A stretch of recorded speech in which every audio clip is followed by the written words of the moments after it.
ano dapat ang ating gawin kapag hindi natin alam ang ating gagawin? What should we do if we don't know what to do? Minsan talagang malalagay po tayo sa mga sitwasyon ng kalituhan. Minsan talagang naguguluhan ang ating mga kaisipan. Darating ang araw, hindi mo maiintindihan ang iyong anak. Bigla ka na lang hindi kikibuan. Pagbibisitan ka, kinukumusta mo lang, hindi ka sasagutin. At kapag sumagot sa iyo, minsan, sisigawan ka pa. Nakalimutan yata, magulang kanya. Isang araw, ang sweet ng asawa mo sa iyo.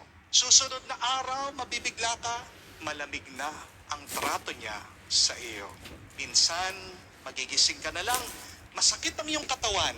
Nanghihina ka, hindi nakamuka nung bata ka pa. Wala ka ng kontrol sa iyong pangangatawan. Marami din naman po sa inyo, hindi makatulog. May insomnia, hindi mapalagay. Tinatanong sa akin, Father, anong kailangan kong gawin para magkaroon ako ng kapayapaan sa aking isip, sa aking damdamin?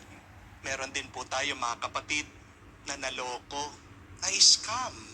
Nagbayad ng libo-libo, ang pangako po, sila'y makakapag-abroad, makakaalis dito sa Pilipinas. Pero pagkatapos kinuha yung kanilang pinagpaguran na pera, hindi na nakita yung taong nangako sa kanila. Bukod pa dyan, meron po tayong marami mga kapatid nating nagluluksa at nagdadalamhati. Meron po tayong mga kapatid na namatayan ng kanilang mga minamahal, hindi nila inaasahan. Sila pa naman yung mga breadwinner, sila pa naman yung mga alam nilang dapat gawin sa bahay. Pero bigla-bigla, talagang wala tayong kontrol. Sila'y mawawala. Kaya ang dami po nagtatanong, Father, paano ba magsimula muli? Ano ba ang dapat gawin? It is an important question. Indeed, what to do when you don't know what to do? But instead of answering that question, allow me to tell you what not to do when you don't know what to do. Para kasi malaman mo ang dapat mong gawin, tignan mo ano dapat yung hindi mo dapat gagawin. Unang-una po, huwag po kayong maghahanap ng tulong. Don't find help. Ha? Bakit po, Father? Nahihirapan na nga ako eh. Bakit po hindi dapat tayo maghanap ng tulong kapag hindi natin alam ang dapat nating gawin sa ating buhay? Kasi po, baka nakalimutan nyo, pinapaalala muli ng ating Panginoong Jesucristo, nagpadala na ng tulong ang Diyos sa atin. At yan ang banal na Espiritu. Amen?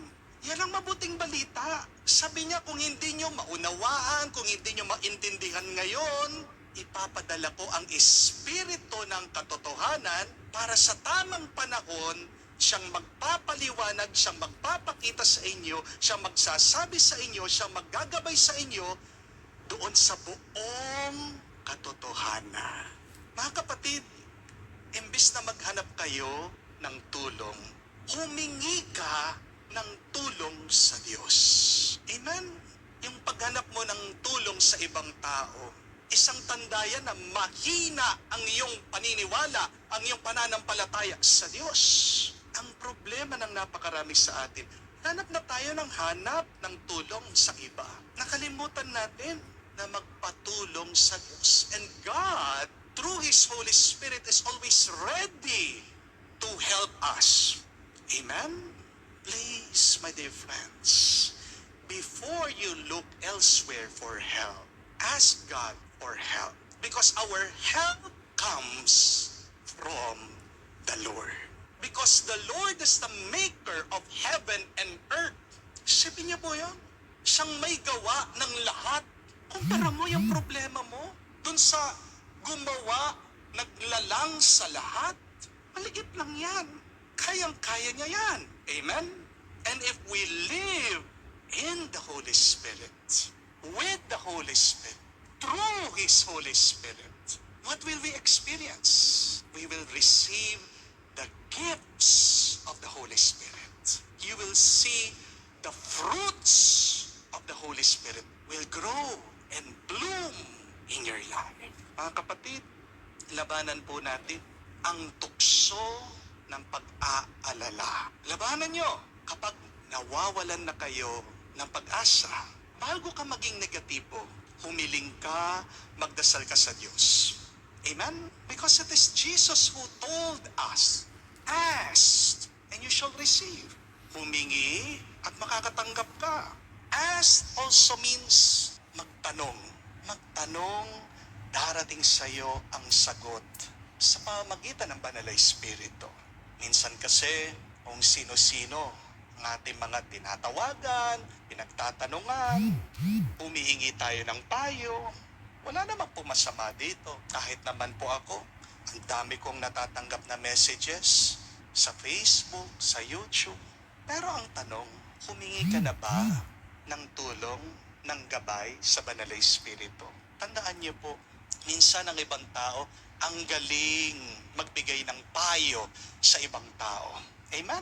Pero madalas, pag sila na yung may problema, yung mga payong binibigay nila, hindi man nila ma-apply, hindi man nila maisabuhay sa kanilang mga karanasan, sa kanilang mga sitwasyon. Minsan kailangan din tayong maging mapanuri sa mga naririnig natin na payo sa ibang tao. Kasi hindi naman nila alam yung sitwasyon mo eh. Mag-ingat ka kung ikaw ay nagsasabi ng problema sa iba. Kasi hindi naman lahat ng tao concerned sa iyo eh. Amen? Minsan na malungkot na kwento, merong mga taong nakikinig sa iyo kasi chismoso sila. Chismosa sila. Oo, bibigyan ka ng payo, pero mabibigla ka na lang, kumalat na yung problema sa baryo. Hindi po ba, kapatid? Kapag nalilito kayo, na may problema kayo, mag-send kayo ng SMS. Ano pong ibig sabihin ng SMS? Short Message Service? Hindi po. Tandaan niyo po ito. Ang ibig sabihin ng SMS ay sa may kapal, sabihin. SMS, sa may kapal, sabihin. Ang tanong, sinabi mo na ba sa may kapal? Tinanong mo na ba ang Panginoon? Hiningi mo na ba ang payo ng Banal na Espiritu? Dahil ang Banal na Espiritu ay karunungan, katalinuhan. Sabihin mo ngayon, kapatid, sa banal na misang ito, magdasal ka. Panginoon, makita mo sa akin, kailangan kong gawin dito sa problema ko. Sabihin mo sa misang ito, magdasal ka kapatid. O Diyos, sabihin mo sa akin, paano ko ba mababayaran ang mga utang na ito? Sabihin mo, o Banal na Espiritu, ipakita mo kung paano maaayos ang relasyon naming mag-asawa. Sabihin mo, pagdasal mo, o Jesus, ipakita mo, ano dapat ang piliin ko para sa kinabukasan ng aking pamilya. Pagdasal ka, mataimtim, tapat. Sabihin mo, o Ama, ipakita mo ang kailangan kong gawin dito sa aking trabaho. Kung nalulungkot ka, sabihin mo, o Kristo, hirap na ako, bigat na ako. Pakita mo naman paano gagaan ang aking kalooban. Sabihin mo, o Panginoon, sana magliwanag ang aking kaisipan sa dapat kong gawin araw-araw sa aking buhay. Mga kapatid, isa po na hindi dapat nating gawin bukod sa paghingi ng tulong sa iba ay yung huwag kang susuko, huwag kang titigil. Kapag hindi pa dumadating yung sagot, edi pagpatuloy mo, paulit-ulit mo na gawin, pagdasal, sabihin, ilapit sa Diyos. Huminto ka lang pagpagod ka. Pag ikaw ay nangangawit, pahinga ka, pero never quit. Huwag kang susuko. Lahat naman kasi tayo naliligaw sa buhay. Hindi po ba? Hindi lang naman ikaw yung walang clue minsan sa buhay. Lahat naman ng mga tao, hindi naman sigurado. Yung mga nakikita mong matagumpay ngayon, mayayaman ngayon, ang dami kayang mga kabiguan yan. Ang dami din nila pinagdaanan, trial and error. Pero bakit sila umangat? Kasi hindi sila sumuko. Kaya nga, hindi mo makikita ang sagot kung titigil ka na lang. Amen? Umasa ka pa rin. Umasa ka pa rin. Yan ang magpapalakas sa'yo para magpatuloy. At ano ang pag-asa natin? Meron tayong banal na espiritu, hindi man natin siya nakikita, pero siya palagi nagtutulak sa atin magpatuloy. Siya nagbibigay ng kaliwanagan sa ating mga kaisipan. Kung nga si San Pablo, balikan yung unang pagbasa, pinagtawanan siya. Binibigay naman niya yung best niya para ipahayag ang mabuting balita. Napahiya siya, pero hindi niya hinayaan manatili yung lungkot, yung disappointment sa puso niya. Tinuloy niya ang pagpapahayag ng mabuting balita. Tuloy mo rin, kapatid, because God will show you the way if you just move forward one step at a time. Amen? Mga kapatid, may mabuting tinanim ang Diyos sa iyo. At pinadala niya ang banal na espiritu para siyang magpatubo, magpalaki ng grasya na nilagay na ng Diyos sa buhay mo. Pagkatapos mong humingi, humiling sa Diyos, makinig ka sa Kanya. Dahil walang kwenta ang iyong paghingi kung hindi ka naman marunong makinig at sumunod. Di po ba? Nanonood po ako ng interview ng isang Australian cardinal, pinakabata sa mga cardinal na dumalo sa conclave. Tinanong po siya ng mga reporter, kumusta ka? Ano yung karanasan mo sa conclave? At very interesting po yung sagot nitong cardinal. Sabi niya, napakasaya ko. First time sa buhay ko, naranasan ko na malayang malaya ako. Bakit? Kasi daw po, doon sa conclave, habang nagaganap po yung pagpili nila ng Santo Papa, bawal ang cellphone. Inalis po yung lahat ng gadget nila, binigyan lang po sila ng alarm clock. At sabi po nitong kardinal, dahil first time na hindi ko hawak ang cellphone ko, wala akong distraction. Talagang nakapag-focus ako at damang-dama ko ang presensya ng Diyos. Rinig na rinig ko ang lakas ng boses ng Panginoon. O nga naman po, no? Hindi kaya isang problema natin yan nagiging hadlang, bakit hindi natin naririnig ang mensahe ng Diyos sa pamamagitan ng Kanyang Banal na Espiritu? Punong-puno na ng tinig ng boses ang ating isip, ang puso, galing po sa internet Di po ba? Isa lang ang kailangan nating gawin kapag hindi na natin alam ang dapat nating gawin.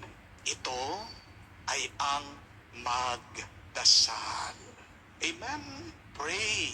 Always pray. Do not stop praying if you don't know what to do. At ano ang pagdarasal? Tandaan niyo po ito. Ito ay isang mapagmahal na pakikipag-usap sa Diyos. At ito ay isang tapat na pakikinig sa may kapal. Mga kapatid, nalilito ka ba? Naguguluhan ba ang iyong isip, ang iyong damdamin? Tanong mo sa Kanya, Panginoon, anong kailangan kong gawin? Send an SMS message today. Anong SMS? Sa may kapal sabihin. Pagkatapos pakinggan mo ang Banal na Espiritu, takpan mo muna ang iyong tenga, iyong mata, sa mga nagiging hadlang, kaya hindi natin nakikita, naririnig ang mensahe ng Diyos. Sumunod ka sa Kanya. Magiging maliwanag din ang lahat. At pagdating ng araw, sa tamang panahon, magiging ayos din ang lahat. Amen.